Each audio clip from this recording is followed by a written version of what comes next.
In Egypt, the worst civil upheaval for 25 years. This scene in Cairo recently was also played out in several other Egyptian cities as students and workers fought soldiers and police in 2 days of bloody riots.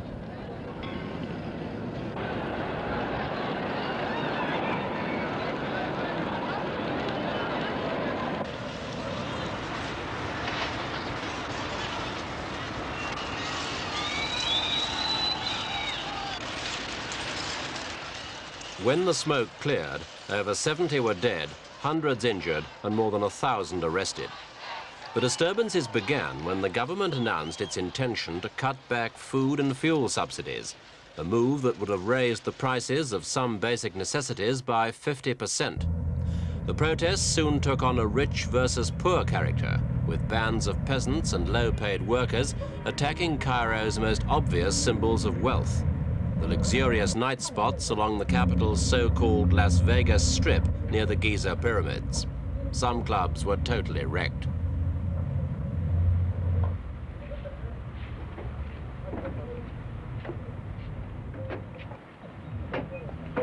The nightclubs where Arab playboys from the oil-rich Gulf dined lavishly with wine, women and song are now out of business. And among the ashes is the unmistakable message for President Sadat that life, for most of his people, is anything but a cabaret. Shaken, the president responded to the crisis by immediately rescinding the price increases. But though this calmed the situation on the streets, it weakened the government's resolve to come to grips with Egypt's fundamental economic problems. For the price increases had been among the conditions demanded by the International Monetary Fund for granting Egypt a $300 million loan. With all prospect of the loan gone, the government now has no alternative but to ask the wealthy Arab states to supply yet more money to cover Egypt's staggering debts. When President Sadat came to power over 6 years ago, he promised Egyptians a better deal, a new life in a modern state, an end to many of the old practices that stood in the way of progress and helped to keep the mass of fellahin, or peasant farmers, in a state of permanent poverty. It was a promise repeated after the sacrifices made during the 1973 war. The recent riots, certainly the worst, but by no means the first to occur under Sadat, show that even the legendary patience of the Egyptian laborer is now wearing thin. The burdens have been too heavy for too long to be carried much further.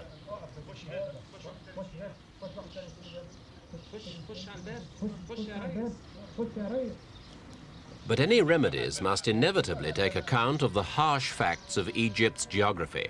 95% of the country is infertile desert. The other 5% on each bank of the Nile has to provide for 40 million people. In the country areas, this has meant a life at subsistence level for centuries. Even today, it means little more than that. Small wonder then that in modern times there's been a steady migration from the countryside as younger people have sought a better future in the cities, and in one city especially, Cairo.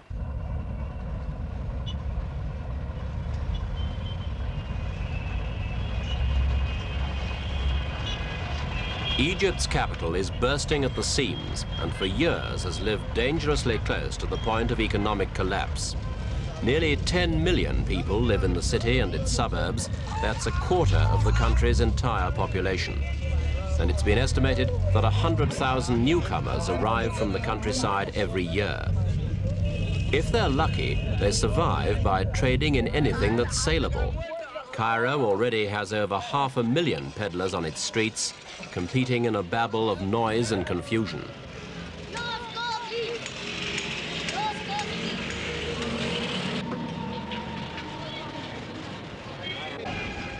The most an unskilled laborer can expect to earn is about $360 a year. That's less than half a civil servant's pay and less than a third of a skilled industrial worker or craftsman. In actual money terms, it's twice the income of a country peasant.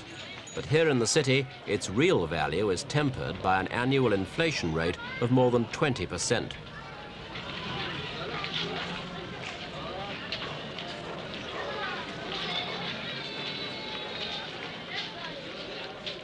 No one starves in Cairo, but only the most basic foodstuffs are within reach of the poor.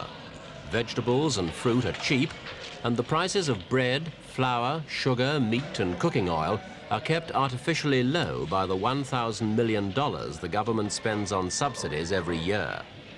The planned cuts in these subsidies would have virtually halved this precarious standard of living, a prospect that was enough to send 30,000 people rampaging through Cairo's streets last month.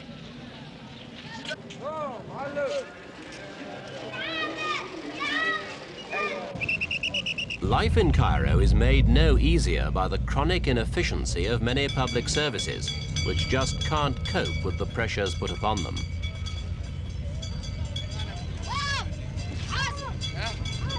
"3,000 buses, over 200 trams, 20,000 taxis, 150,000 cars and 80,000 horse-drawn vehicles compete with pedestrians in Cairo's streets.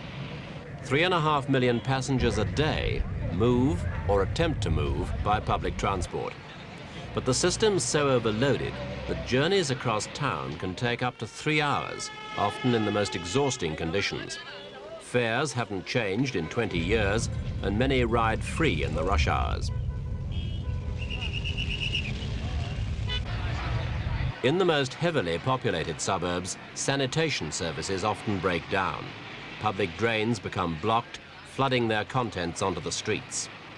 Little can be done about this sort of squalor in areas where the population density may be over 100,000 per square kilometre.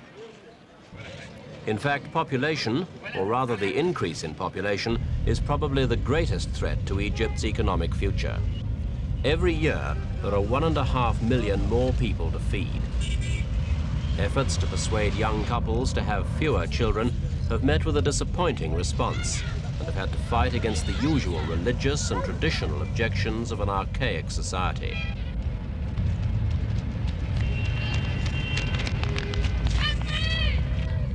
Housing is another area of desperate need. Many people in Cairo live not in houses, but on top of them, camping out in makeshift shacks on the roofs of office blocks in the city's center and in much worse conditions in the suburbs. Only wealthy foreigners can now afford to rent furnished apartments at $500 a month.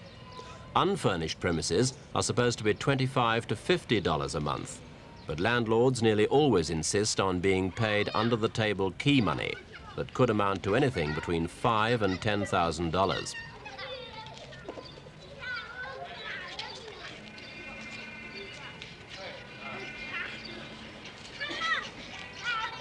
Those who can't get a roof beneath their feet usually live here, in an abandoned tomb house in Cairo's vast cemetery called the City of the Dead. At least 1 million people are estimated to be squatting here. It's become such a permanent community that the city authorities have opened 30 schools to educate the children.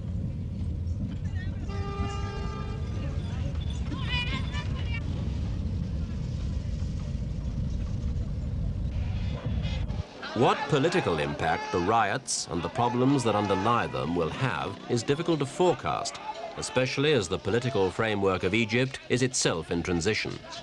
Elections held last November for a new parliament were preceded by a campaign that allowed a measure of genuinely free debate for the first time since the revolution in 1952. In all elections until last November, the only party allowed was the Arab Socialist Union. But this time, President Sadat encouraged 3 separate wings of the union to develop their own arguments and field their own candidates in opposition to the government line.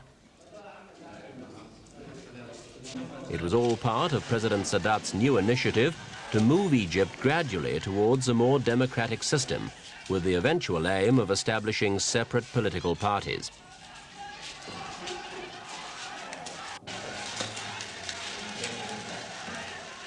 Though the president's faction won an overwhelming majority in the new assembly, his gesture met with popular approval. Some political observers saw in it a shrewd appreciation that Egypt needed some kind of political safety valve through which grievances could be channeled and tensions released. In agreeing to the system and supporting political evolution, the president was seen as protecting his own position from the possibility, however remote, of revolution.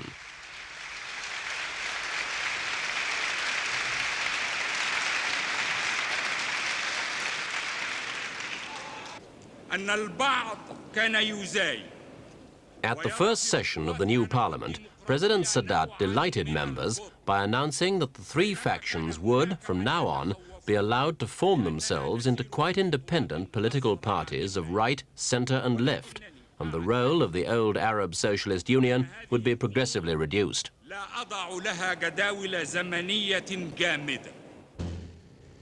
These new political developments represent yet another departure from the policies of President Nasser, whose tomb in Cairo is still a place of pilgrimage for most Egyptians. Nasser was a heroic figure who had a special rapport with Egypt's masses.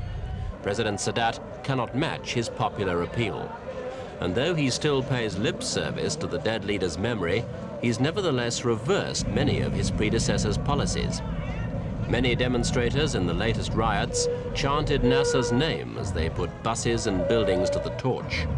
A nationalist, a socialist, the father of the revolution, Nasser was invoked as the real protector of Egypt's downtrodden and underprivileged.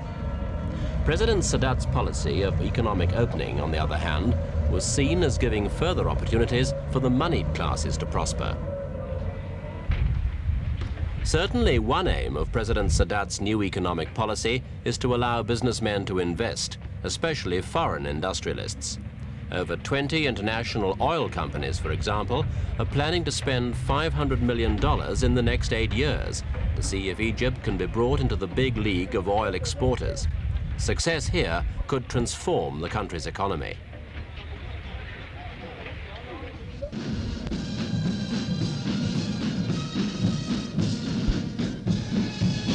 But overshadowing these issues is the biggest question of all. Will Egypt have peace? President Sadat himself has said that 1977 will be the crucial year, the year in which some major diplomatic breakthrough is needed.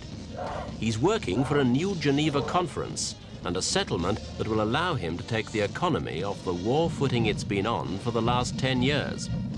Egypt spends 1/3 of its budget on defense, an 850,000-man standing army equipped with sophisticated missiles and equipment that have yet to be paid for.